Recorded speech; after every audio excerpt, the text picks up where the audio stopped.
Ah non.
Allez, je vous laisse encore 1 ou 2 minutes et puis on corrige.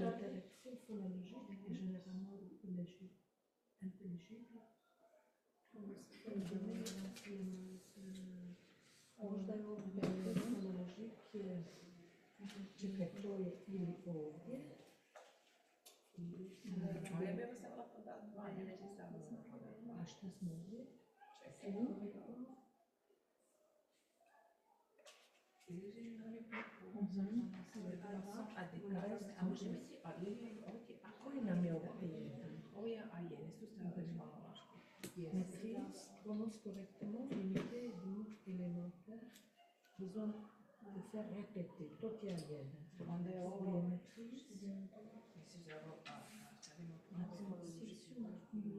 Intelligible.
On peut corriger ou vous avez encore besoin d'une seconde? On corrige?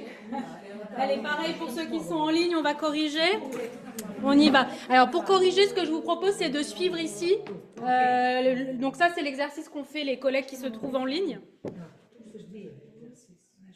Donc, on y va. Réalisation de la tâche 2, exercice en interaction, débat. Peut exprimer, confirmer, voire nuancer son opinion en apportant des exemples, etc. Bon, on parle d'un débat, on parle de nuancer, on parle d'un point de vue, etc. Effectivement, c'est le niveau B2. B2. Ensuite, le monologue suivi, donc tâche 1, monologue suivi, défense d'un point de vue argumenté, peut présenter la problématique soulevée par la tâche au moyen d'une brève introduction, etc.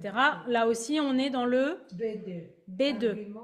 Voilà, on est sur des arguments concrets, des exemples pertinents, un discours bien organisé, des connecteurs, etc. Niveau B2. Bravo. Ensuite, réalisation de la tâche 2, monologue suivi, peut s'exprimer sur le sujet de la tâche en utilisant des phrases simples, juxtaposées, etc. Faut expliquer pourquoi on n'aime pas. Ça, c'est le niveau. A2. Et pourquoi? Pourquoi parce que? C'est ça. Ensuite, réalisation de la tâche 2, échange d'informations, poser des questions simples. On l'a vu tout à l'heure, c'est l'activité avec les petites cartes. A1.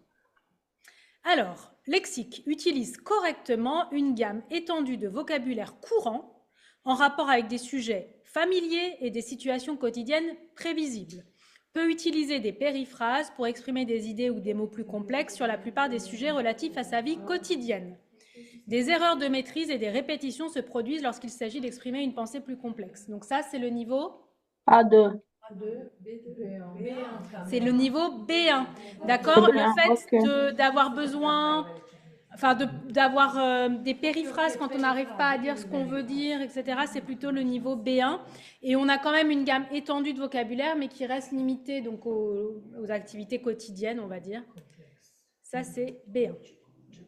Alors, peut utiliser des structures syntaxiques et des formes grammaticales simples, mais avec un contrôle limité. A1. C'est A1 là, des structures simples et un contrôle limité. Niveau A1. Après, réalisation de la tâche 3, expression d'un point de vue, peut présenter le thème du document en termes simples, peut développer son opinion ainsi que ses préférences en donnant des raisons et des explications simples pour justifier son avis. B1. B1. B1, effectivement, c'est le niveau B1. Ensuite, réalisation de la tâche 1, entretien dirigé. Donc ça, on les avait vus tout à l'heure. Donc peut se présenter clairement et mener à bien une description simple de sujets variés dans son domaine familier ou d'intérêt, en la présentant comme une succession linéaire de points. Peut interagir avec l'examinateur en fournissant des détails sur ses expériences passées, ses activités, ses projets. Hein. Voilà, passé, futur, en gros. Hein, donc c'est le B1.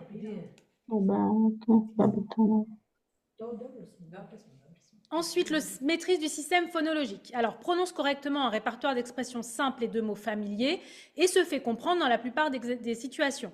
L'examinateur peut avoir besoin de faire répéter certains mots, mais l'intervention reste compréhensible tout du long.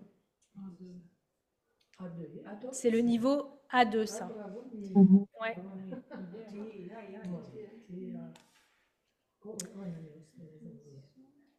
Ensuite, au niveau du lexique, utilise de façon adéquate une large gamme de vocabulaire relatif à son domaine d'intérêt et aux sujets de société courants.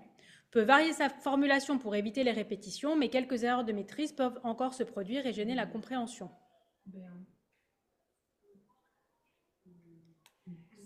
Alors, lexique B1, on l'avait déjà trouvé ici. On parle de sujets de société. Vous voyez, tout à l'heure, on avait le B1. Voilà, c'était des sujets familiers, quotidiens. Là, on parle de sujets de société. D'accord? Ouais, c'est B2.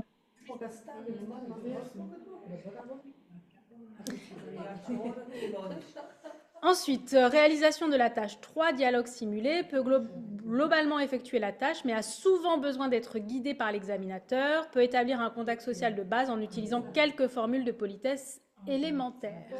A1. C'est A1. Il a besoin d'être guidé par l'examinateur, c'est ça qui nous oriente en fait. Au niveau 1, il y a encore beaucoup besoin de l'aide de l'examinateur. D'accord ?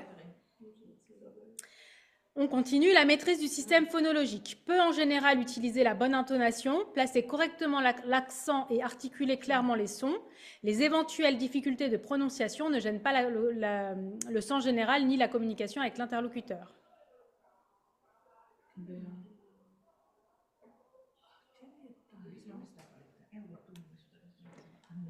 Alors j'avoue que j'ai un doute, mais je crois que c'est B1. Ouais. Oui, c'est B1. On continue avec la réalisation de la tâche 1, entretien dirigé. Peut se présenter et donner quelques informations simples sur son identité et son environnement immédiat. A besoin d'être relancé l'examinateur pour préciser ses réponses et donner quelques détails simples et brefs. Oui. Encore une fois, le fait que l'examinateur doive relancer, d'accord, on est ici. Le lexique peut utiliser un répertoire de mots et d'expressions élémentaires limité, mais suffisant pour répondre globalement aux tâches. Ah, je crois que vous aviez raison tout à l'heure. Ça doit être le A1. Et tout à l'heure, ça devait être le A2. Ouais, je crois que je me suis trompée. Je ne sais plus où il était le lexique, mais il y en a un, je pense que j'ai mis en... Quoique ça doit être le A2. Peut utiliser un répertoire de mots élémentaires limité. Voilà. On va voir après la correction, j'ai un doute là. Et donc, maîtrise du système phonologique. Prononce correctement un répertoire limité d'expressions et de mots élémentaires. L'examinateur peut encore avoir besoin de faire répéter certains mots. Ça, c'est le A2. A2. Ensuite, réalisation de la tâche 3, exercice en interaction. Peut mener à bien la tâche en utilisant les actes de parole adéquats et en participant activement à l'interaction. Peut établir et gérer un échange social court en utilisant les formes de politesse les plus fréquentes. Exercice en interaction.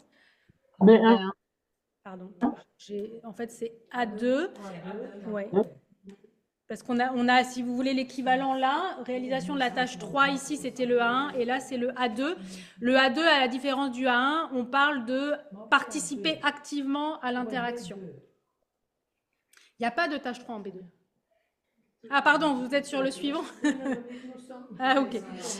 On continue. Lexique peut utiliser un répertoire de mots et d'expressions adéquates pour satisfaire globalement les besoins communicatifs des tâches.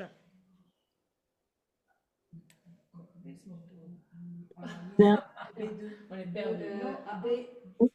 C'est pas un, ça. On a mis ça B2. Moi, On a mis B1. J'aurais mis B1. B1. Ouais. Peut se servir avec une correction suffisante d'un répertoire de structures syntaxiques et de formes grammaticales complexes les plus fréquentes.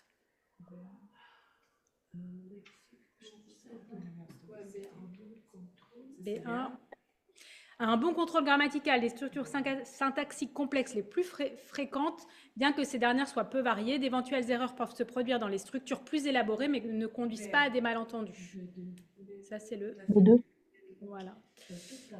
On continue. Réalisation de la tâche 2, exercice en interaction. Peut mener à bien la tâche en utilisant des phrases et des actes de parole simples et adéquates, mais peut avoir recours à des périphrases pour exprimer des idées plus complexes. Peut échanger, vérifier, confirmer des informations, faire face à des situations moins courantes et expliquer pourquoi il y a une difficulté. Peut s'exprimer le plus souvent dans un registre adapté. Ça, c'est B1, c'est l'exercice en interaction où il n'y a pas de préparation et on doit résoudre un problème. Ensuite, peut utiliser des structures syntaxiques et des formes grammaticales simples, mais peut encore commettre des erreurs élémentaires, notamment dans les tentatives d'emploi des structures plus complexes. B1. Ça, c'est B1. Alors, entretien dirigé peut se présenter et parler de son environnement proche sous forme de courts énoncés simples et juxtaposés, peut répondre en termes simples aux questions de l'examinateur et compléter ses réponses en donnant des détails et des exemples. Ça, c'est A2. En fait, c'est l'exercice où il se présente. L'environnement proche, oui. C'est l'environnement proche, mais il peut quand même répondre aux sollicitations de l'examinateur pour donner des explications en plus. D'accord, apporter des détails, des précisions.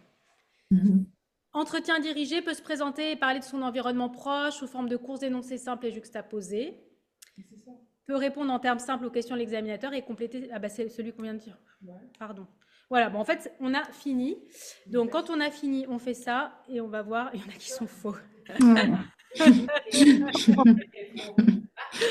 Alors, pour la correction, en fait, vous avez... Donc, ce que j'ai pris pour... on va pas tout refaire, là. Bon, je n'arrive pas à sortir de ça. Alors, si, je vais y arriver en allant ici. Hop.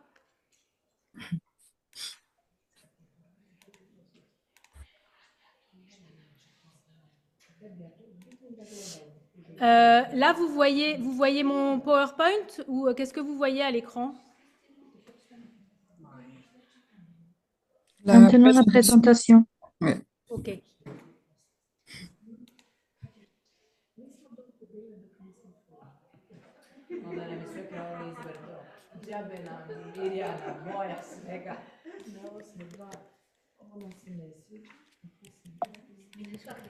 J'arrive pas à sortir d'ici. Voilà. Alors, attendez. Kako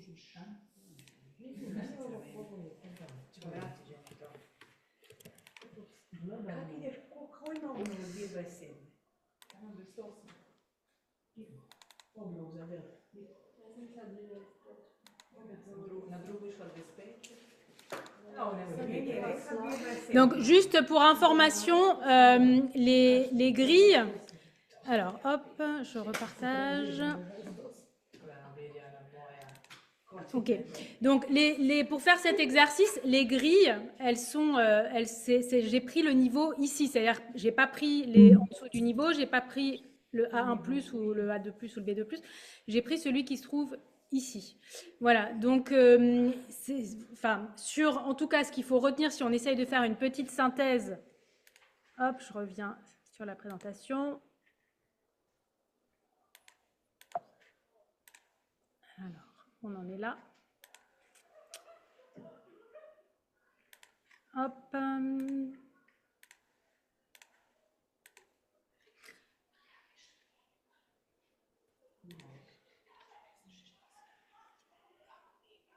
Donc, si on doit donner quelques mots-clés pour définir dans ce qu'on a vu là dans l'exercice, 3 ou 4 mots. Le niveau 1, qu'est-ce qui revenait souvent dans les descripteurs en fait?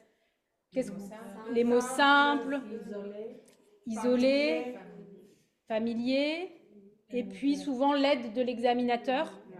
D'accord?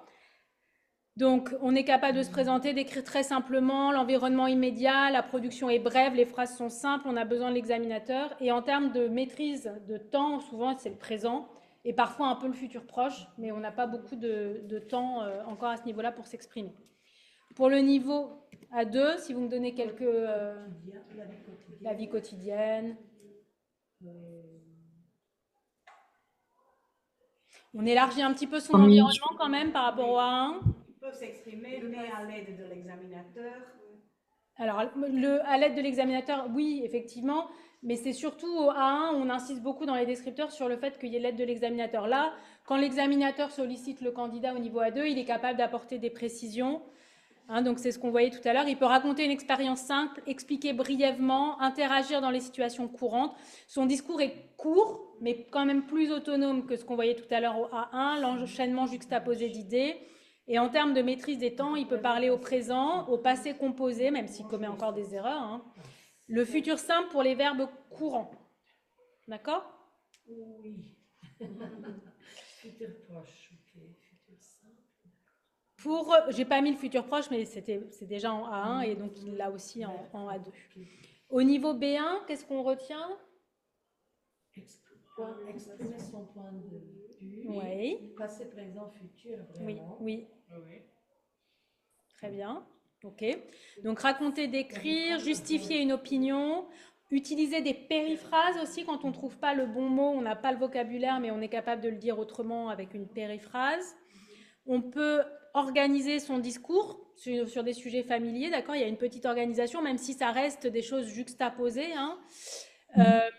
Et on est donc, comme vous le disiez, présent, passé, futur, et on a des phrases complexes courantes, des choses, d'accord, ça reste assez simple, mais on peut utiliser quand même des phrases complexes.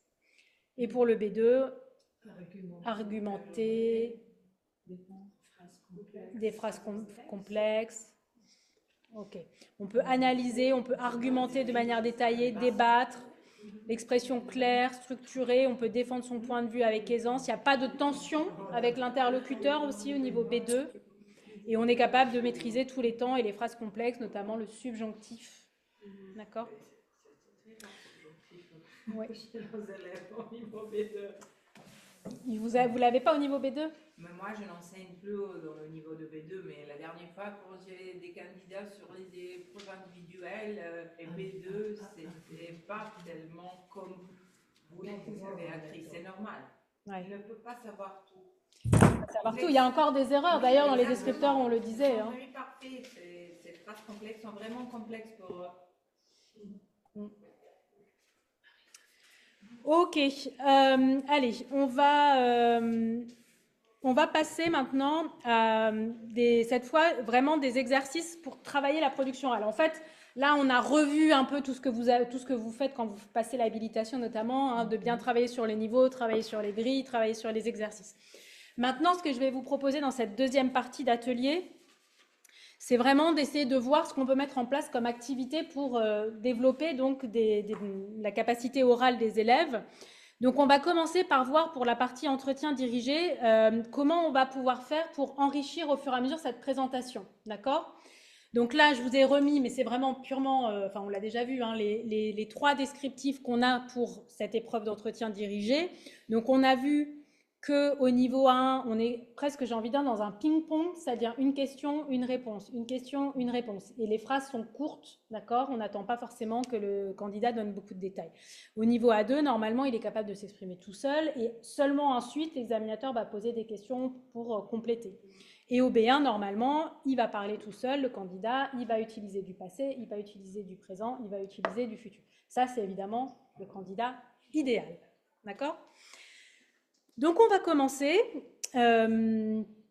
Alors, une activité hyper simple que j'imagine que vous devez pratiquer déjà, c'est l'activité de demander à un élève de se présenter à un autre élève, donc c'est par groupe de 2. On demande à un élève de se présenter à l'autre. Le camarade va noter quelques éléments s'il veut sur une feuille et ensuite il va devant la classe présenter présenter le camarade à qui il a posé des questions au départ, d'accord ? Donc au départ ça se joue entre 2 élèves, hein, donc voilà, il y en a un qui interroge l'autre et ensuite il présente l'élève à la classe. D'accord ? On ne va pas s'attarder trop sur cette activité, je pense que vous la connaissez. Cette activité, elle est utilisable à tous les niveaux, c'est-à-dire qu'au niveau 1, ça peut être quand les élèves travaillent par 2 au départ. C'est vraiment un jeu de ping-pong, comme je disais tout à l'heure, donc question-réponse. Et ensuite, l'élève qui restitue la présentation, là, il va reprendre les données. Quand on est au niveau A2, on peut déjà, dès le départ, au niveau de la partie où il travaille juste en binôme, demander à ce que l'élève qui se présente, il n'y ait pas de question au départ de l'autre élève qui prend juste des notes et ensuite qui présente. Et au niveau B1, on peut demander à ce que soit introduite dans la présentation des événements passés, des événements futurs. Bon. Une autre activité qu'on va essayer cette fois de mettre en pratique, on va essayer de le faire ici.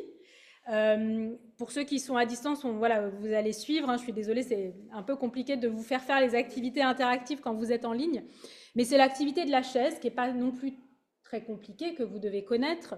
Donc il y a un élève qui s'assoit sur la chaise au milieu de la classe, et puis les autres élèves qui vont poser des questions rapides pendant 1 minute à tour de rôle. Donc lui, celui qui est assis sur la chaise, il doit répondre, mais sans utiliser oui ou non, puisque évidemment l'idée c'est de les faire parler. Donc, vous avez des exemples de questions. Qu'est-ce que tu fais après l'école? Quelle est ta matière préférée? Pourquoi? Etc. Donc, je vous propose, juste pour voir ce que ça peut donner, alors je ne vais pas vous demander d'être au milieu parce qu'on n'est pas en U, d'accord? Mais je trouve que Myriana est bien placée pour être celle du milieu. Et donc, je vais demander, alors attendez, peut-être qu'au niveau de la caméra, je ne sais pas si vous arrivez à voir. Ouais, voilà. Très bien. Et donc, ce que je vous propose, c'est à tour de rôle, vous posez une question à Myriana, Myriana répond et on essaye voilà, de faire comme ça un tour. Allez, on y va. Vous commencez, vous posez une question à Myriana. Où est-ce que vous travaillez? Je travaille ici. On continue, le tour de table. Comment tu t'appelles? Je m'appelle Mélie. Quel est ton plat préféré? Mon plat préféré, c'est la soupe. Où est-ce que vous habitez? J'habite dans un appartement. Quelle est ta matière préférée? Ah, le français. Voilà. Après, on peut complexifier. On peut demander à ce que l'élève, là vous avez donné une phrase, on peut complexifier en demandant à ce que l'élève donne aussi, donc au niveau A2 par exemple, une explication. D'accord? Donc si on refaisait le tour de table, ça serait quelle est ta matière préférée? Il ne faut pas s'arrêter, c'est le français. C'est le français parce que, d'accord? D'accord. On recommence avec Si vous voulez, on peut essayer de refaire juste un tour avec une explication. Alors on passe au A2. Avez-vous d'enfants? Oui, j'en ai 3 et ils sont grands. Décris ta journée habituelle. Oh là là, je me lève à 6 heures, je brosse mes dents, je prépare mon café, je m'assieds sur le canapé, je réfléchis ce que je vais faire. Et Et après, je vais travailler. C'est ça. Merci. Pourquoi tu aimes enseigner? Oula. Je m'enseigne Ça, c'est bien.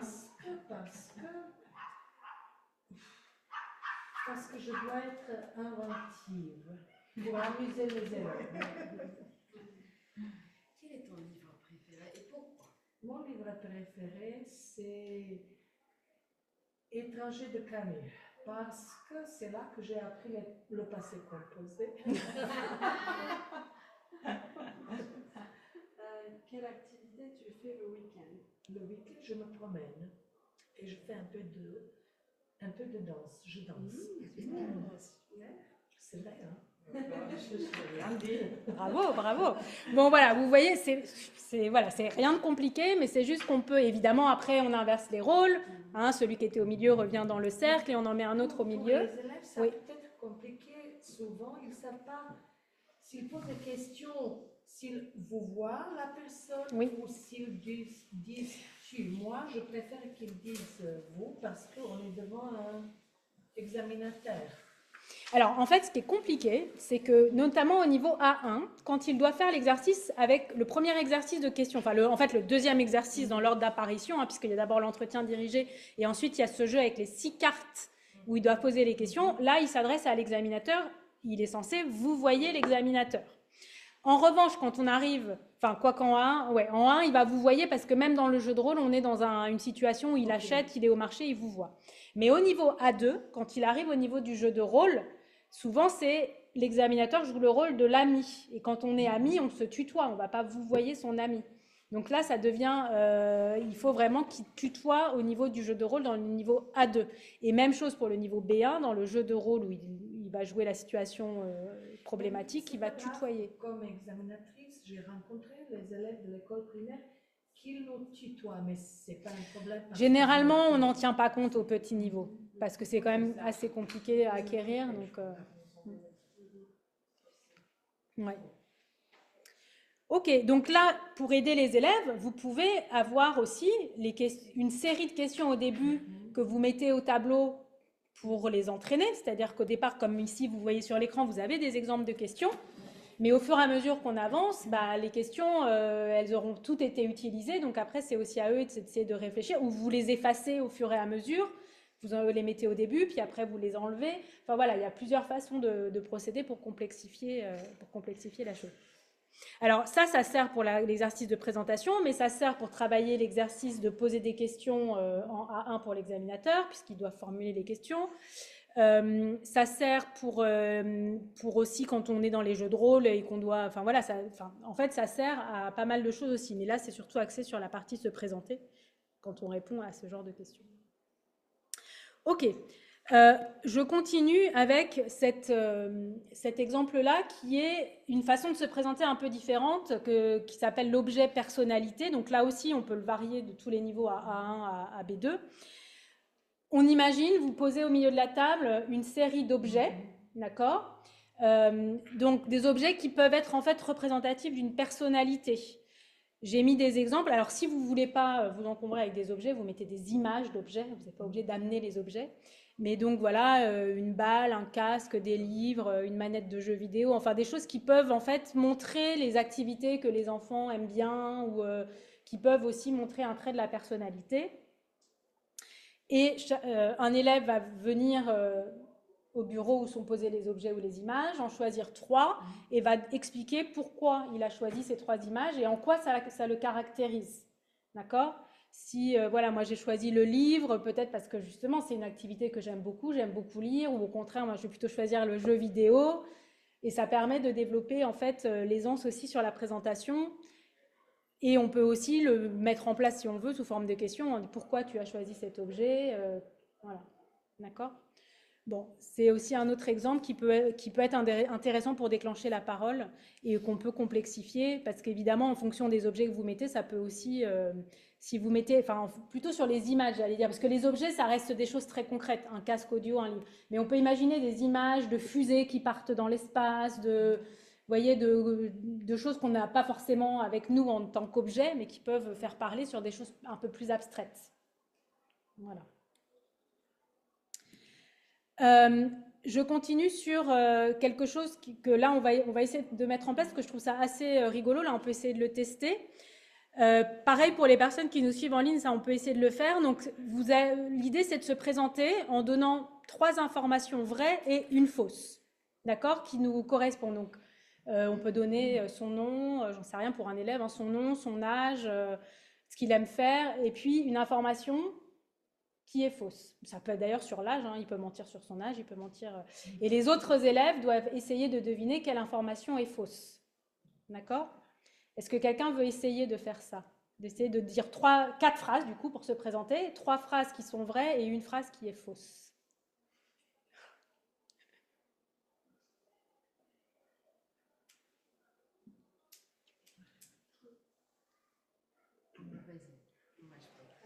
Donc, la première, moi je m'appelle Monica, j'ai un frère et une sœur, j'ai 30 ans, j'habite à Sziget, à Nouvelle-Zagreb.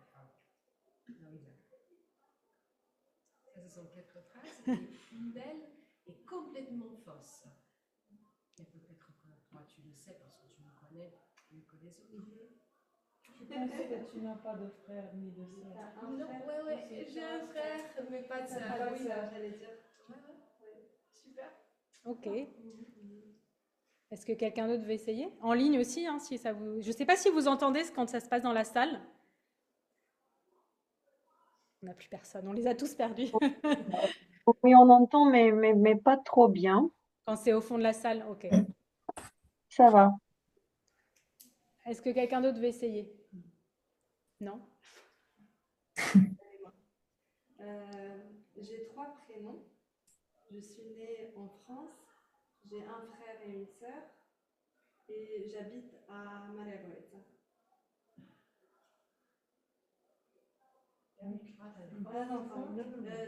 Oui, j'ai 4 prénoms. Non, tu as 3. Donc c'était ça l'information fausse. Je voulais dire 4 prénoms. Oui. Il y a 3 prénoms. Alors maintenant, il faut nous les donner, les prénoms. Marina, Iva, René. Ah oui, je me rappelle. Les grands-mères. Oui, je me souviens à la fac. Okay. Donc voilà, donc là aussi à vous de voir comment vous pouvez utiliser ça pour faire travailler les élèves. Alors en général, les élèves se connaissent, donc parce que l'idée c'est pas de passer 3 heures à deviner quelle est la phrase fausse. Donc c'est voilà. Et pour les élèves, ça permet d'imaginer. Vous pouvez leur faire préparer ce travail aussi et ils lisent leur présentation si c'est plus facile. Ok. Allez, on continue. Voilà, encore une activité. Bon, celle-là, ça rejoint un peu l'histoire de la chaise, mais on est plus dynamique parce qu'on est avec une balle. Là aussi, il y a différentes façons de le faire en complexifiant par rapport aux questions qu'on met, mais c'est vous lancez une balle et l'élève qui reçoit la balle répond vous lui posez une question. Alors on va le faire parce que j'ai mis une balle. En fait, il y a 2 choses là-dessus. Il y a recevoir la balle, donc répondre à la question, et celui qui reçoit la balle renvoie la balle à l'autre en lui posant une question. D'accord? Allez, je commence. Où tu habites? Où est-ce que tu habites? J'habite au Zagreb. Ok, alors tu poses une question à quelqu'un d'autre et tu lui renvoies la balle. Comment s'appelle ta sœur? Ma sœur s'appelle Lucia. Quelle est ton activité préférée?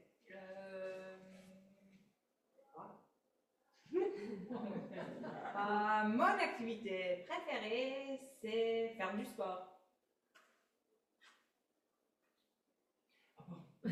Pardon, je suis un petit peu fatiguée. C'est pas grave. J'ai passé 2 heures chez le médecin. Qu'est-ce que tu aimes faire le soir? Le soir, j'aime écouter de la musique. Quelle heure est-il? Je sais pas. Il est 18 heures. Comment s'appelle ton frère? Mon frère s'appelle Marin. Je donne la balle, donc je sais pas.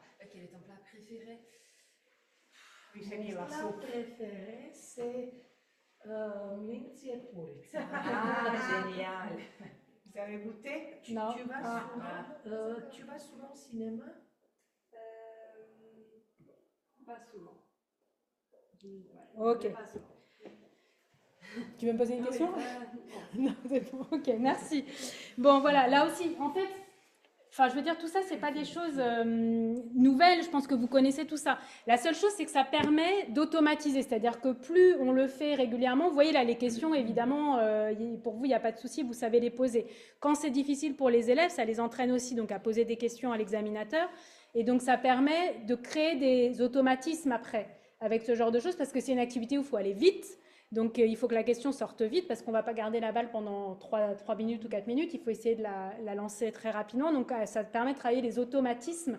Donc, évidemment, au départ, il faut s'entraîner, qu'ils apprennent à bien poser les questions, les différentes formulations, qu'ils aient un petit stock même peut-être de questions qu'ils ont répétées plusieurs fois avant. Et après, on met en place l'activité pour, en fait, développer l'aisance. C'est surtout ça.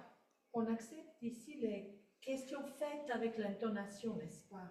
Oui. Parce qu'il me demande pourquoi on a maintenant L'inversion. que fais-tu le week-end? Normalement, je demanderais qu'est-ce que tu fais quoi le week-end, oui. Tu fais quoi? Et tout d'un coup, on a que fais-tu? Et je dis parce qu'il faut apprendre l'inversion. Voilà. Après, comme je le disais tout à l'heure, ce qui est important au niveau de cet exercice pour le DELF A1 où il doit poser des questions, on va évaluer aussi la variété des questions. Okay, donc c'est pour ça que c'est important de leur apprendre aussi plusieurs modalités de questions. Voilà. Et on termine avec une dernière activité sur les présentations qui est quelque chose assez ludique aussi que vous pouvez mettre en place. Alors vous savez qu'il y a évidemment plein d'outils en ligne et celui de WordWall, que vous connaissez sans doute, c'est assez bien pour mettre en place des activités ludiques. Et donc ça, c'est juste en termes de modalité, ça permet de changer un petit peu. Alors, pour ceux qui nous suivent en ligne, je vous copie-colle le lien dans le chat, mais je vais vous montrer après. Hop.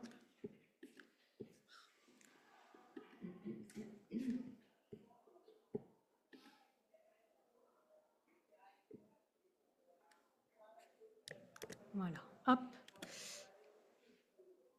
Donc, pour ceux qui sont en ligne, vous avez accès maintenant au petit jeu. Et pour ceux qui sont ici, hop.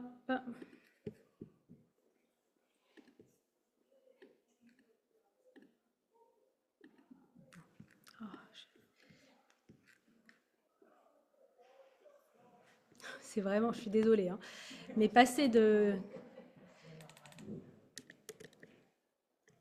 Alors, hop, on recommence. Voilà.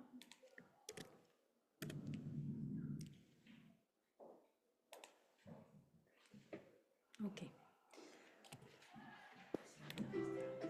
Donc, en fait, vous avez une... Donc, c'est des questions, hein, que c'est moi qui ai créé ça, en mettant plein de questions ici. Et hop, on tourne la roue. Pardon, c'est ici en bas.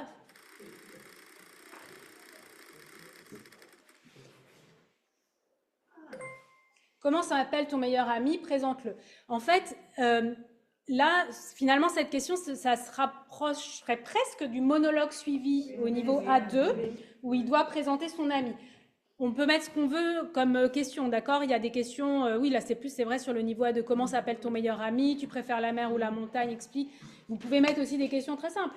Quel âge as-tu? Comment tu t'appelles? Est-ce que tu as des frères et sœurs? Enfin, si oui, combien? Etc., etc.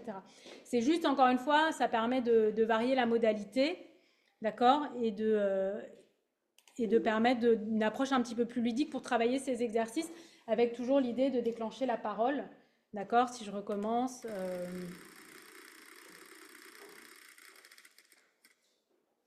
Bah, je retombe sur la même, j'ai pas de chance. Comment s'appelle ton meilleur ami, décidément?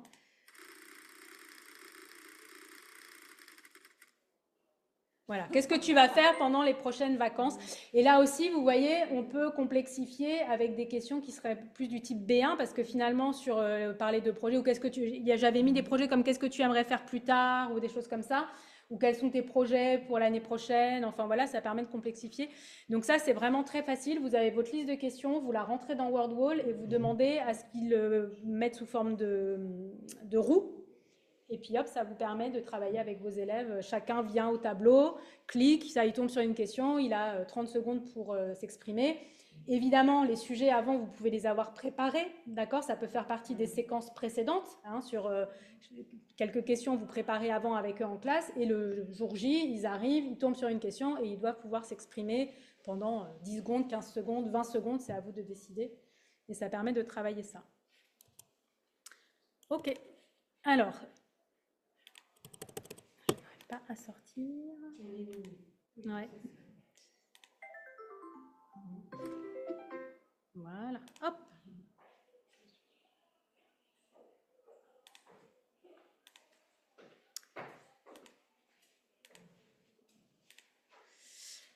Ok, pour ceux qui sont en ligne, ça va toujours, vous nous suivez? Oui. Oui. Merci. Merci bien. Alors, donc pour ça, c'était toutes les activités qui peuvent servir vraiment pour les premières épreuves. Voilà. Donc, on va regarder un petit peu maintenant, enfin quand je dis les premières épreuves, je veux dire les épreuves de présentation au début, d'accord? Alors, on va regarder maintenant, alors sur se poser des questions, bon, on l'a déjà vu, il y a certaines activités que je viens de présenter qui servent à l'activité d'échange d'informations au niveau 1, hein, poser des questions. Une autre façon de mettre ça en place, c'est le bingo des questions, d'accord? Toujours la même chose, l'idée, arriver à poser des questions, donc dans le DELF, c'est à l'examinateur, mais là, ça va être poser des questions à un ami sous forme d'un bingo des questions. Donc, vous avez des cartes que vous pouvez préparer donc à l'avance. Vous mettez des catégories comme ici, donc âge, série, sport, famille, travail, bon voilà ce que vous voulez. Et ensuite, les élèves doivent circuler dans la classe, poser la question à un autre camarade et noter un mot ou un mot de réponse. Et ensuite, quand il a terminé sa grille, il crie bingo pour dire qu'il est le premier à avoir terminé. Donc, il circule dans la classe avec sa feuille, il va poser une question. Quelle est ta date d'anniversaire? Hop, il va noter la réponse, ensuite il passe à un autre camarade et il doit remplir comme ça sa grille. Et là aussi, ça l'entraîne pour cette activité des questions. Lucie, Oui. j'ai acheté chez les Chinois le petit jeu bingo, Ouais. 4 €, qui a les numéros de 1 à 90. Je fais chaque année avec les septiers pour apprendre les nombres. Les nombres. Et c'est super parce qu'il y a des cartes. Ouais. Et j'achète les petits cadeaux. Et puis, pour eux, c'est super intéressant, mais pour 4 €, c'est vraiment super. C'est plus cadeau. Od Kineza sam uzela. I to je pravo kao ona kad vrti na televiziji. Tako se ja pravim. Ouais, les bingos, franchement, c'est bien pour travailler plein de sortes de vocabulaire. Voilà, Alors, ça aussi, c'est une activité qui est assez sympa. C'est le professeur ou un élève qui incarne une personnalité célèbre, d'accord? Et les autres élèves doivent deviner qui est cette personnalité en posant des questions.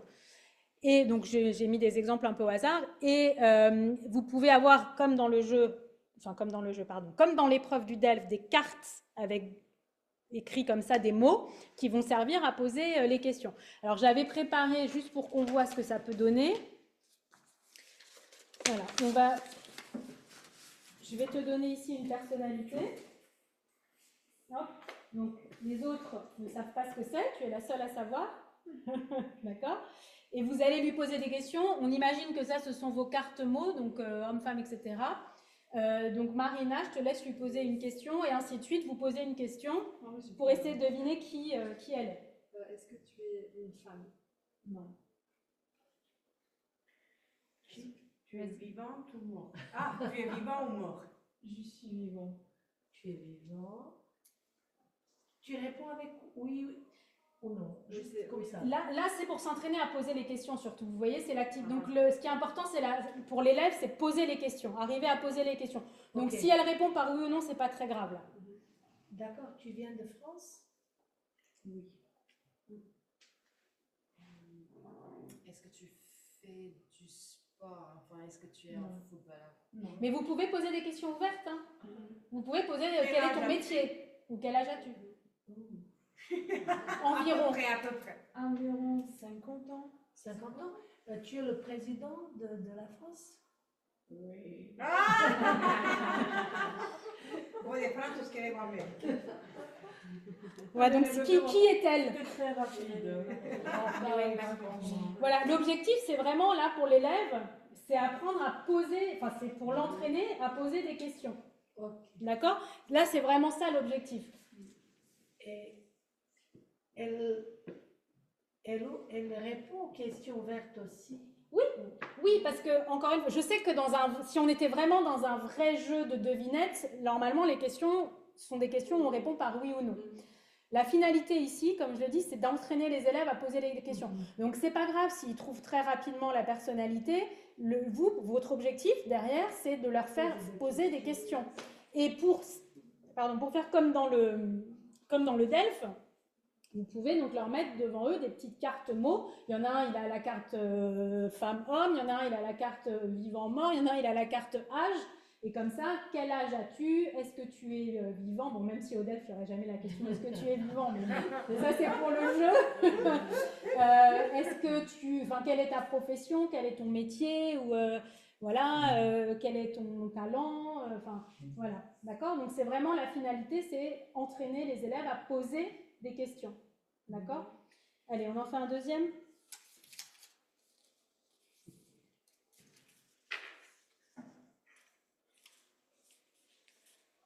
On va faire celui-là parce qu'il est facile.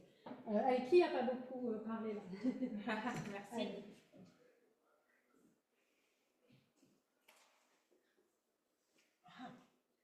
Tu es femme ou homme? Je suis un homme. Quel est ton talent? Est-ce que je dois dire toujours la vérité? Bah oui, il faut que tu devines, hein. Bon, j'adore la balle. Oh, d'accord. Tu joues dans une équipe de foot? Oui. Est-ce que c'est une équipe française? Oui. Oui. Voilà. Rappelez-vous, l'objectif pour vos élèves, c'est poser des questions, poser des questions, poser des questions. OK? Pour ceux qui sont en ligne, c'est bon? Vous avez réussi à suivre? Oui. OK. Oui, ça marche. OK, on continue. Alors, on continue sur le dernier exercice du DELF 1 qui est cette fois le jeu de rôle. Donc là aussi, il va falloir les préparer au jeu de rôle. Il faut qu'ils puissent s'entraîner. Et donc, pour travailler sur cet exercice, vous avez toujours donc, les situations d'achat au niveau A1 où ils doivent jouer un jeu de rôle avec l'examinateur. L'examinateur, en général, joue le rôle du vendeur. Le candidat joue le rôle du client. D'accord ? Donc là, en fait, on va essayer de reproduire cette activité comme il existe dans le DELF. Mais pour essayer de compliquer un petit peu les choses, on va distribuer à l'élève des cartes avec des contraintes. D'accord ? Il va devoir avoir un certain nombre de contraintes. Donc, vous avez pour celui qui... Donc, ça se joue à deux élèves. Il y en a un qui va recevoir simplement une carte lieu. Donc, ça va être le vendeur. Donc, est-ce que ça se passe à la boulangerie, dans un magasin de vêtements, etc. Et le deuxième élève, lui, va recevoir une carte problème. Enfin, il va recevoir 3 cartes, en fait. Une carte problème, une carte action obligatoire et une carte émotion. D'accord ? Donc, par exemple, c'est trop cher, ou alors vous n'avez pas assez d'argent, ou alors c'est une seule carte. Là, je vous ai mis plusieurs exemples, mais il a pas toutes ces contraintes-là, d'accord ? Il va par exemple avoir la carte « c'est trop cher », il va avoir la carte « poser une question sur le prix », et puis il va avoir la carte « hésitation », d'accord ? Et il va devoir du coup jouer le jeu de rôle en intégrant ces contraintes-là. Donc à un moment, il va devoir dire c'est trop cher, il va devoir poser une question, donc combien coûte tel objet, et puis il doit jouer l'hésitation, je ne sais pas, etc. D'accord ? Donc ça, c'est simplement pour donner un peu plus de... ces contraintes-là, ça permet en fait de réaliser le jeu de rôle en l'obligeant à utiliser certaines formulations. Parce qu'en fait, c'est ça aussi qui est évalué dans le DELF. Quand on est examinateur, on va vérifier qu'il a été capable de poser une question sur le prix, qu'il a été capable de, que le jeu de rôle, il n'a pas duré une seule minute parce qu'il a juste dit combien ça coûte. Ah, ça coûte 10 €, très bien, merci, au revoir. D'accord ? Il faut qu'il ajoute des choses. Et souvent, c'est un peu compliqué. Quand on est examinateur, on a envie de... Vous êtes sûr, c'est tout ? Vous ne voulez pas autre chose ? Donc, c'est pour aussi les entraîner à ce que le jeu de rôle ne dure pas juste 20 secondes et c'est tout. D'accord? Donc avec ces cartes contraintes, ça oblige le candidat, enfin donc l'élève, quand il est en classe, à complexifier un petit peu son jeu de rôle. Donc évidemment, quand vous leur donnez ces cartes contraintes, avant, il faut leur avoir aussi donné toutes les structures qui leur permettent de pouvoir réagir de cette manière-là. Par exemple, sur l'hésitation, « Ah, je ne sais pas, j'hésite », etc. Donc après, vous pouvez leur donner des dialogues modèles. Donc là, je vous en ai mis un. Après, c'est à vous d'imaginer les dialogues modèles que vous voulez. Voire même, ça je vous donnerai à la fin, j'ai prévu des fiches outils où vous avez des structures qui peuvent apprendre par cœur au départ. Hein, et c'est comme ça aussi, on apprend par cœur des phrases un peu toutes faites.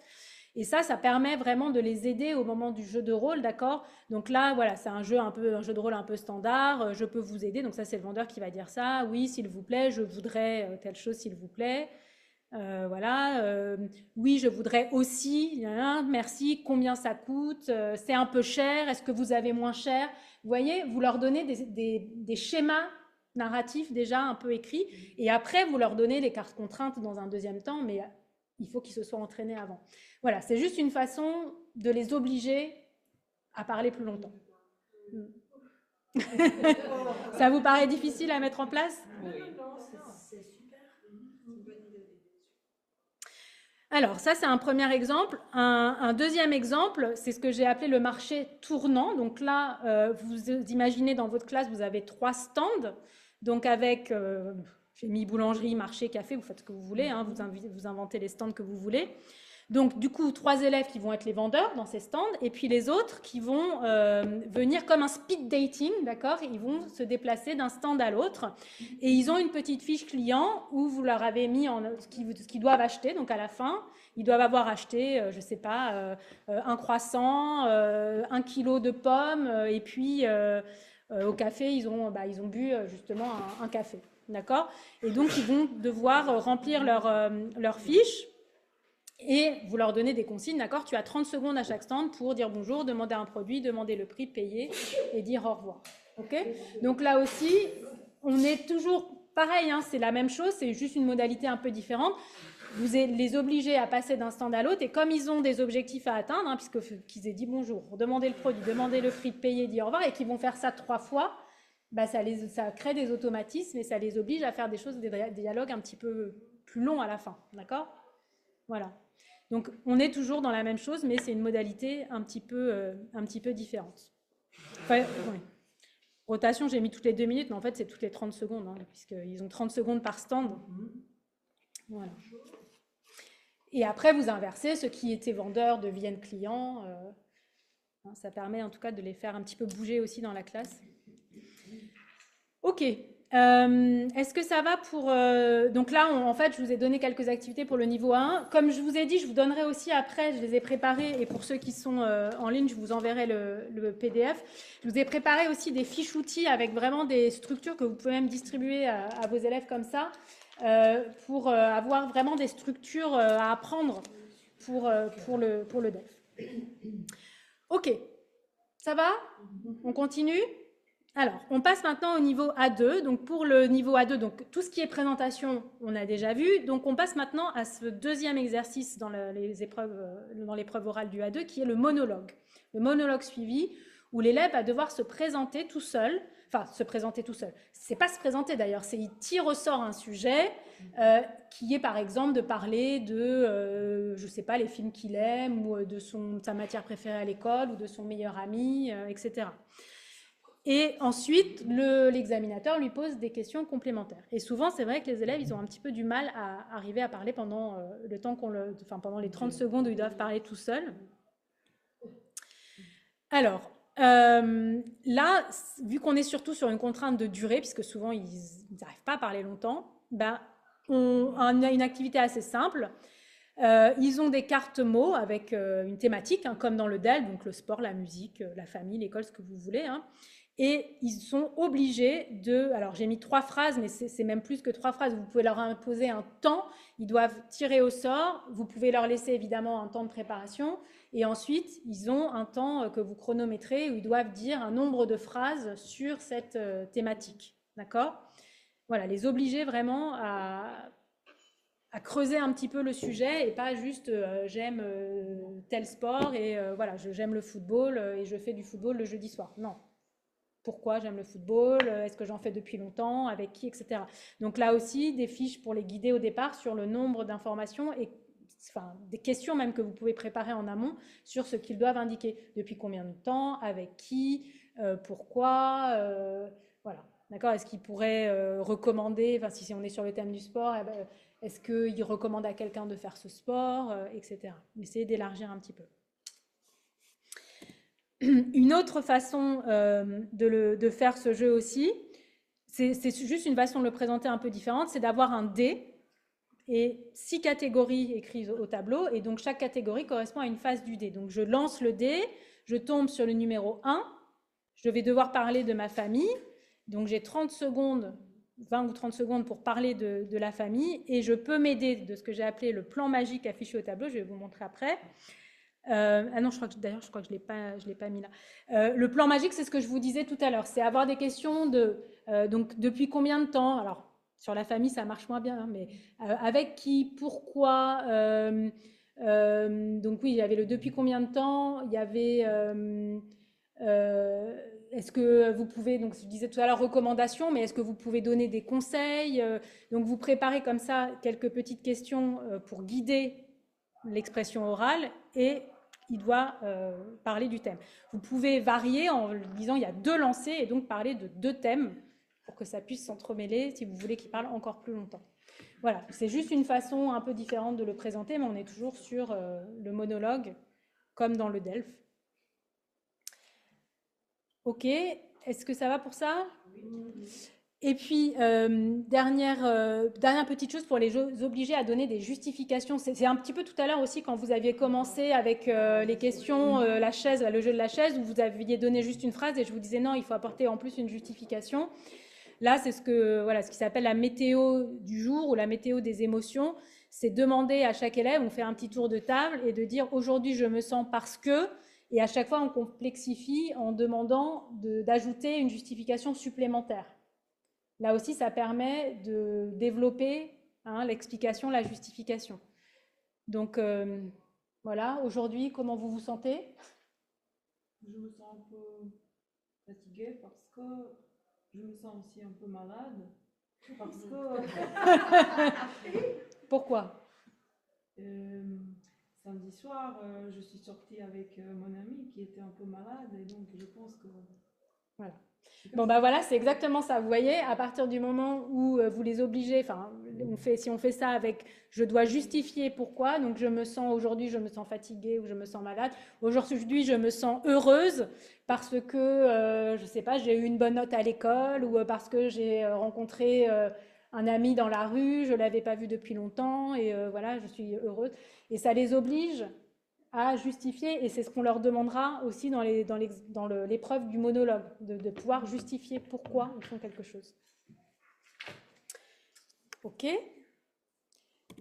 Alors, je termine maintenant sur les exercices d'interaction. J'ai regroupé niveau A2 et niveau B1. Alors, comme vous le savez, à la différence du A2 au B1, il n'y a pas de préparation. Donc ça, c'est quelque chose aussi, il va falloir les entraîner à parler spontanément.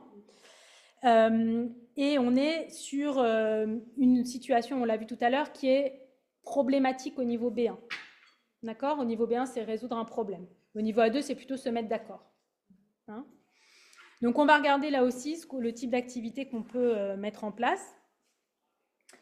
Donc, les élèves vont se mettre par paire, ils vont être à 2 et ils vont vous allez poser sur la table des cartes avec 2 catégories. Donc une carte bleue et une carte verte. Je vais vous montrer juste après. Et ils doivent donc produire un dialogue pour se mettre d'accord à partir des cartes qu'ils ont tirées au sort. Donc je vous montre tout de suite à quoi ça correspond. Donc la situation 1, organiser une fête. Donc le premier élève, l'élève 1, il reçoit la carte suivante. Tu veux organiser une fête, tu dois proposer le lieu, le jour, les invités, la musique. D'accord ? Et le camarade, lui, reçoit la carte verte où c'est écrit « Tu n'es pas d'accord sur tout, propose une autre idée ». Et là aussi, ça va être, comme tout à l'heure pour les dialogues en 1, l'idée c'est de les faire parler suffisamment longtemps. D'accord ? C'est pas juste quand il y en a un qui dit on pourrait faire une fête et inviter toute la classe. Ah oui, d'accord. Il faut vraiment les obliger à, ah bah non, moi je suis pas d'accord, on pourrait plutôt faire ça. Donc vous pouvez mettre le nombre d'éléments que vous voulez sur les cartes, mais c'est vraiment, ils doivent utiliser tout ce qui est écrit sur la carte. Et vous pouvez faire ça en temps limité, enfin leur dire, en temps limité dans le sens pour les obliger à utiliser tout le temps imparti. Donc vous devez parler pendant 30 secondes, d'accord? Et le dialogue doit durer ce temps-là, vous ne devez pas vous arrêter avant. Voilà, donc ça aussi, c'est simplement dans la mise en œuvre, mais c'est vraiment essayer de les faire parler le plus longtemps possible. Donc toutes les situations peuvent être, selon si vous êtes en A2 ou en B1, si c'est en B1, ça va être des choses de plus en plus problématiques. D'accord? Par exemple, sur l'histoire du projet d'école, tu n'as pas d'argent, tu dois négocier. Enfin voilà, on peut même complexifier. Tu refuses les premières propositions, voilà, pour que ça dure plus longtemps. Pas de problème. On sera le 7. Oui. Ici. Oui. Non, à 15e lycée. On se voit le 7.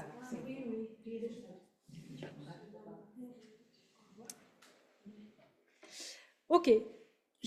On continue sur un autre exemple cette fois qui permet de faire travailler les élèves par groupe de 3 ou 4. Je trouve ça assez intéressant où chaque équipe va recevoir une carte mission. Donc, ils ont une mission à accomplir. Bon, la mission, ça va être se mettre d'accord sur quelque chose, d'accord? Mais chacun, en plus de cette mission globale, va avoir une espèce de jeu de rôle à jouer. Donc, ils sont à 3 ou à 4. Ils vont devoir se mettre d'accord sur quelque chose, mais il y en a un qui va, je vais vous montrer après. Voilà, il y en a un qui lui dit, moi, il a pas beaucoup d'argent, ou il y en a un qui veut absolument écouter de la musique, l'autre qui déteste. En fait, il y en a un qui a une contrainte que les autres ne connaissent pas. D'accord? Et donc, ça oblige à un moment, il va devoir parler et jouer ce rôle que vous lui attribuez. Donc, dans les cartes mission globales, c'est par exemple, vous devez organiser une fête surprise avec un petit budget. Et il y en a un, lui, il n'a pas beaucoup d'argent. L'autre, il refuse la nourriture qui est proposée. L'autre, il veut absolument écouter de la musique. Et il va falloir que tous ces élèves, ces 3 ou 4 élèves, arrivent à résoudre la situation. D'accord ? Donc, je reviens sur la diapo d'avant. Juste donc, sur la façon de dérouler, ils ont 1 minute pour lire la mission et puis chacun se préparer avec sa carte secrète. Et ensuite, vous leur dites, par exemple, vous avez 3 minutes pour jouer la situation et trouver une solution commune. Et vous pouvez même complexifier en B1 en ajoutant une complication supplémentaire. D'accord? Il y a une personne qui ne peut plus venir, ou si c'était, par exemple, la situation, se mettre d'accord sur l'achat de quelque chose, le magasin est fermé, donc il va falloir changer de magasin. Voilà, ça, c'est à vous de voir comment vous voulez gérer, mais en tout cas, vous avez, au départ, une mission à accomplir, où ils sont 3 ou 4 pour accomplir cette mission. D'accord? Et donc là, vous pouvez passer dans les rangs et puis vérifier, évidemment, comment se passent les négociations entre les élèves. Ok. Donc ça, c'était pour travailler sur les jeux de rôle. Donc c'est vraiment, et donc encore une fois, je le répète, mais dans ce que je vous ai mis là, vous avez des fiches outils qui permettent, c'est quelques phrases que je vous donnerai après qui permettent d'aider les élèves dans les jeux de rôle, mais c'est important, je pense, qu'ils aient vraiment au départ pour les aider des sortes de petits dialogues, comme je vous montrais aussi tout à l'heure, le petit dialogue qui permet de bien structurer au niveau A1. Donc qu'ils aient en fait de quoi s'appuyer au départ, et après il faut qu'ils soient en autonomie, parce qu'évidemment le jour du DELF, ils n'ont pas la feuille sous les yeux. Ça va? Ok. On avance, j'ai presque terminé, on passe à la dernière partie qui est cette fois sur l'expression du point de vue. Donc là, on est vraiment sur les niveaux plus élevés, niveau B1, niveau B2, où l'élève doit parler à partir d'un texte déclencheur. Donc je vous ai remis ici les consignes données à l'élève. Donc dans le premier, pour le niveau B1, le texte est beaucoup plus court et on n'est pas encore vraiment dans l'argumentation. Il doit donner son opinion sur le texte et donner quelques exemples personnels de lui, ce qu'il pense de ça. Au niveau B2, évidemment, c'est beaucoup plus complexe. On demande des arguments principaux, secondaires, des exemples personnels, des exemples tirés du texte, et ça doit être bien organisé avec un plan. Alors, sur le niveau B1, pour l'expression d'un point de vue, on peut partir donc voilà, d'un texte que vous allez prendre sur un sujet disponible sur Internet, hein, un exemple de sujet. Vous leur donnez un petit texte, par exemple, je ne sais pas, sur la thématique des réseaux sociaux, écologie, enfin ce que vous voulez. Vous leur demandez de lire le texte silencieusement. Ensuite, que dit le texte, idée principale. Et ensuite, je suis d'accord, je ne suis pas d'accord. Donc, c'est vraiment ce qu'on leur demande au niveau B1, parler 1 minute avec le plan. Donc, vous leur donnez quelques clés de langage. Donc, le texte traite de je suis d'accord, je ne suis pas d'accord parce que, et puis par exemple. Donc, les entraîner à parler juste 1 minute au départ en suivant ce texte-là. Le texte traite de, donc résumer l'idée principale.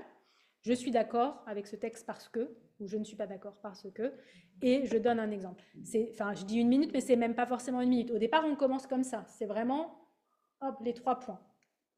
Le texte traite de, je suis d'accord parce que, et un exemple. Et ensuite, vous pouvez complexifier. Ça, il va devoir donner peut-être 2 exemples, etc. D'accord? Mais vraiment, au départ, partir sur des choses simples, vous leur donnez les structures, ils s'entraînent, et on complexifie au fur et à mesure. Autre façon de travailler, c'est simplement, en fait, plutôt de leur donner le texte déclencheur au départ, parce que les textes, ils sont toujours à peu près sur les mêmes thématiques. Hein, c'est toujours, on va retrouver les réseaux sociaux, on va retrouver des choses liées à l'éducation, donc par exemple sur est-ce que c'est important d'apprendre les langues, sur voilà, la lecture, l'écologie, enfin on retrouve toujours les mêmes thématiques. Donc on peut aussi travailler finalement sans les textes, parce que parfois ça complexifie, comprendre le texte des fois c'est une difficulté complémentaire. Donc simplement à partir d'une phrase, ce qu'on appelle, enfin j'ai appelé ça l'opinion éclair, donc c'est vraiment une phrase, faut-il interdire les téléphones à l'école, et vous les entraînez à développer à partir de ça, en reprenant la structuration qu'on vient de voir, mais sans forcément avoir besoin de lire un texte au départ. Est-ce qu'ils sont capables, sans avoir le support, de développer 2-3 idées sur ces thématiques? Et pour le niveau B2, je vous ai mis des exemples où les textes de départ sont un peu plus, enfin les thèmes de départ sont un petit peu plus complexes. Le travail rend-il heureux? Faut-il limiter le tourisme de masse? Vous voyez, on est plus dans du B2 que du B1 là. Ok. Et enfin, donc toujours sur l'expression du point de vue, le dernier exercice que je vous montre. Donc, cette fois, c'est quelque chose simplement, c'est un petit peu comme tout à l'heure où je me sens fatiguée parce que c'est un élève qui commence une phrase, je pense que, et puis chaque élève va devoir ajouter une phrase complémentaire en variant les expressions d'opinion. Donc, il y a je pense que, selon moi, à mon avis, je crois que, il me semble que, etc. Donc, en fait, l'idée, c'est vraiment travailler les structures de l'opinion. Donc voilà, si moi je commence en disant je pense que les réseaux sociaux sont dangereux pour les adolescents, et le deuxième va devoir donner son avis lui aussi, mais il ne doit pas commencer par je pense que, il doit utiliser une autre structure de phrase. D'accord? Ça permet de travailler aussi les expressions pour exprimer son opinion. Voilà, donc les fiches outils dont je vous ai parlé, elles sont, donc là, je les ai mises là, mais voilà, je vous donne ça, c'est vraiment, c'est un début, hein, après vous compléterez, pour ceux qui sont en ligne, je vais vous donner tout de suite la version PDF que vous pouvez télécharger, puis je vous enverrai aussi tout par mail, hein, la présentation PowerPoint. Voilà, donc c'est vraiment des petits... Pardon, il en manque ?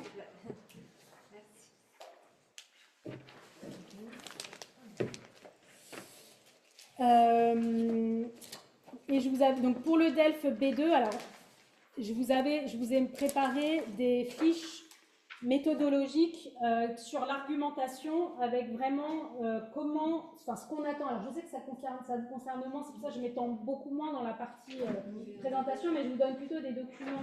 Je vais les distribuer peut-être. Je vous les mets tout de suite en ligne pour ceux qui sont en ligne, que vous puissiez regarder de quoi je parle. Alors,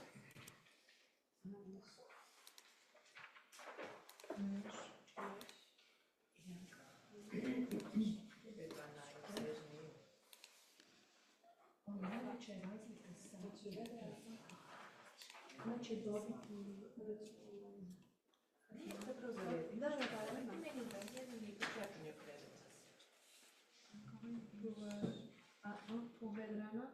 Ah. C'est Prendre ici pour une Verena. fiche. Oui. Allez-y, prenez. Merci. Alors, attendez, il me dit que je ne peux pas les mettre dans le chat. Comment ça se fait?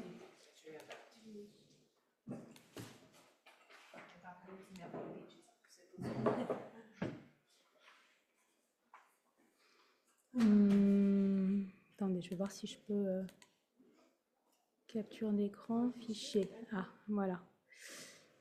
Ok, normalement je vais pouvoir. Ben,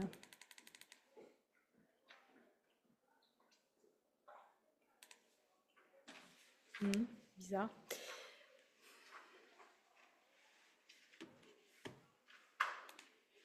Bon, alors, je n'arrive pas à les mettre dans le chat. Je pensais que je pouvais vous les mettre, mais il me dit que c'est pas possible. Et là, si je fais ça, votre ordinateur, non. Google Drive. De toute façon, je vous les enverrai par mail si j'y arrive pas, mais je vais essayer comme ça.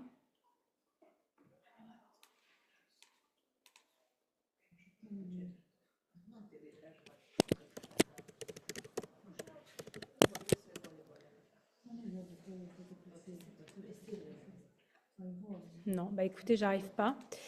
Bon, bah je vous propose de vous les partager juste après. Là, je vous enverrai par mail.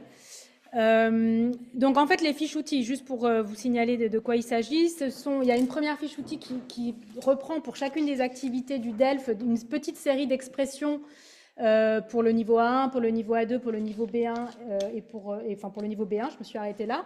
Donc voilà, c'est un début. Hein. Après, vous compléterez avec ce que vous voulez, mais vous avez des petites structures de phrases qui vont être utiles pour vos élèves pour travailler chacun des exercices.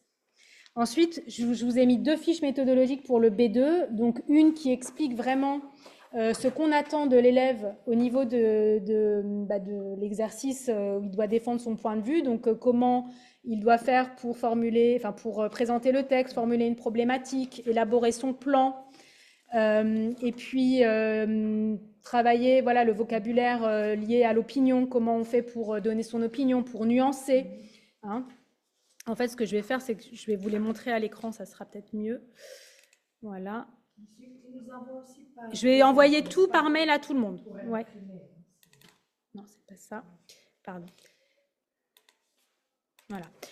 Est-ce que vous voyez à l'écran la fiche que je montre qui est celle du B2? Oui. Okay. Oui. Oui. Voilà, donc ça, c'est la fiche méthodologique pour le B2, donc, dont je parlais à l'instant, avec comment faire pour préparer ses élèves et surtout qu'est-ce qu'on attend donc, sur cet exercice assez compliqué de la défense du point de vue. Hein, comprendre le texte, formuler la problématique, élaborer le plan. Et puis, quelques expressions utiles. Et enfin, comment faire pour s'entraîner. Donc ça, c'est sur la fiche méthodologique B2. Et sur la fiche...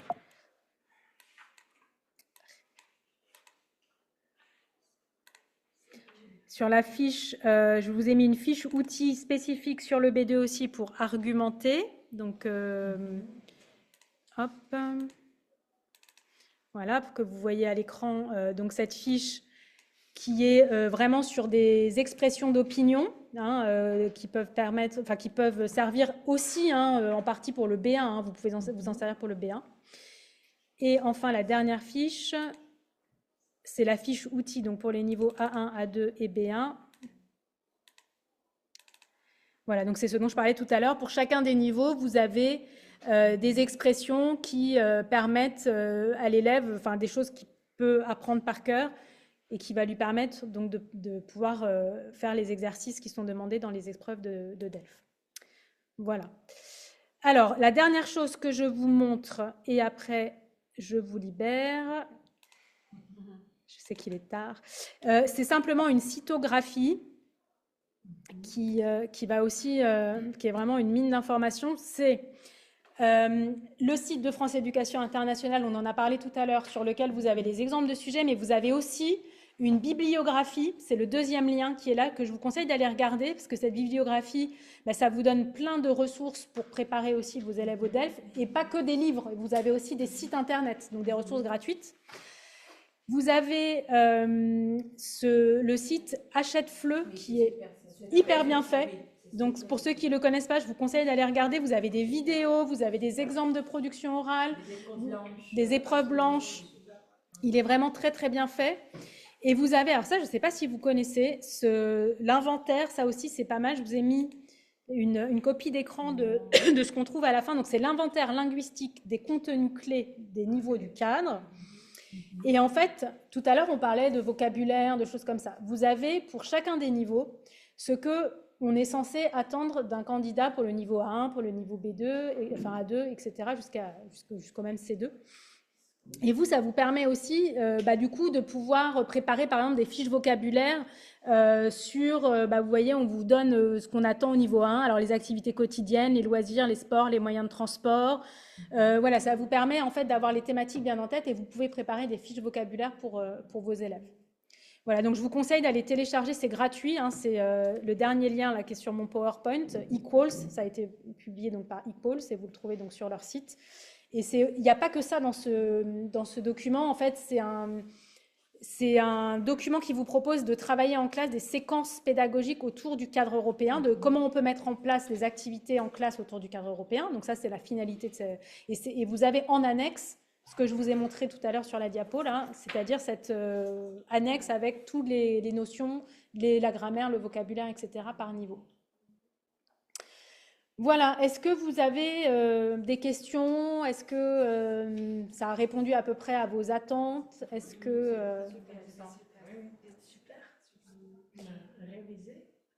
Vous avez révisé le cadre européen, vous avez...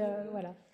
Bon, j'ai conscience que c'est beaucoup d'informations, beaucoup de choses. Je vous envoie le PowerPoint, vous aurez le temps de le regarder tranquillement, de récupérer ce qui vous intéresse dedans.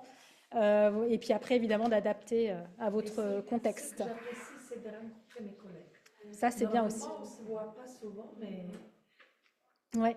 c'est bien. Et comme le disait tout à l'heure Vedrana en partant, vous avez dû recevoir aujourd'hui un mail concernant une réunion qu'on organise le 7 mars, qui est une réunion de préparation au DEL, c'est-à-dire vraiment préparation logistique et organisationnel. Donc, c'est vraiment quand on est surveillant, qu'est-ce qu'on doit faire, quand est-ce qu'on démarre l'enregistrement, qu'est-ce qu'on fait si jamais il y a un problème, si on remarque un élève qui a fraudé, par exemple, ou un élève qui est en retard. Enfin, c'est comment on gère vraiment les sessions de DELF d'un point de vue logistique et pratique. Donc, cette réunion, elle est organisée le 7 mars. En présentiel pour ceux qui le peuvent au 15e lycée. Donc, je remercie d'ailleurs, j'en profite pour remercier Lauréana de l'accueil donc au 15e lycée de cette réunion. Et pour ceux qui ne peuvent pas se déplacer, ce sera aussi en ligne sur Zoom. Voilà. Il faut s'inscrire parce que nous, on a besoin quand même d'avoir une liste. Pour les personnes qui sont en ligne actuellement, attendez, je regarde parce que je voudrais juste faire une copie d'écran pour vous avoir tous. Voilà. Alors, vous ne bougez pas. Je fais une copie d'écran. Comme ça, je sais qui était là et ça me permet de vous envoyer tous les documents juste après. Voilà. Voilà, c'est fait. Écoutez, merci. Merci beaucoup à tout le monde. Attendez, je vais juste arrêter le partage d'écran comme ça. On se voit avant de se quitter. J'en ai pour une seconde. Voilà. Voilà, on se voit tous. Écoutez, merci beaucoup. À très bientôt. Si je me mets là, ça ne change rien. Non, en fait, l'appareil photo est là. Ah, Marie! Ah, Marie, bonjour! Ça va. Merci. Dans le cadre. Ah, voilà, pardon. C'est compliqué cette technique. Voilà, écoutez, merci à vous, merci beaucoup. Bonne soirée et puis à Bonne soirée à vous aussi. Merci. Merci. Bonne chance. Bonne soirée, merci. Au revoir. Bonne soirée.